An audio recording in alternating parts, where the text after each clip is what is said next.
Hello বন্ধুরা, welcome back my new video. আমি সবাই ভালো আছো আর আমিও ভালো আছি। তাই চলে এসেছি একটা ভিডিও নিয়ে তোমাদের সঙ্গে আড্ডা দিতে।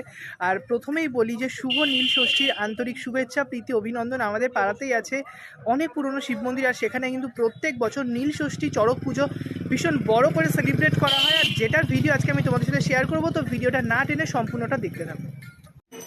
নীল পূজা বা নীল ষষ্ঠী হলো সনাতন বঙ্গীয়দের এক লোক উৎসব, যা মূলত নীল নীলাবতী নামে শিব দুর্গার বিবাহ উৎসব। বাঙালি গৃহিণীরা নিজের সন্তানের মঙ্গল কামনায় নিরোগ সুস্থ জীবন কামনা করে নীল ষষ্ঠী ব্রত পালন করেন। সাধারণত চৈত্র সংক্রান্তির চড়ক উৎসবের আগের দিন নীল পূজা অনুষ্ঠিত হয়ে থাকে। নীল সন্ন্যাসীরা ও শিব দুর্গার সঙ্গেরা পূজার সময় নীলকে সুসজ্জিত করে গীতিবাদ্য সহযোগে বাড়ি বাড়ি ঘোরান এবং ভিক্ষা সংগ্রহ করেন। নীলের গানকে বলা হয় অষ্টক গান।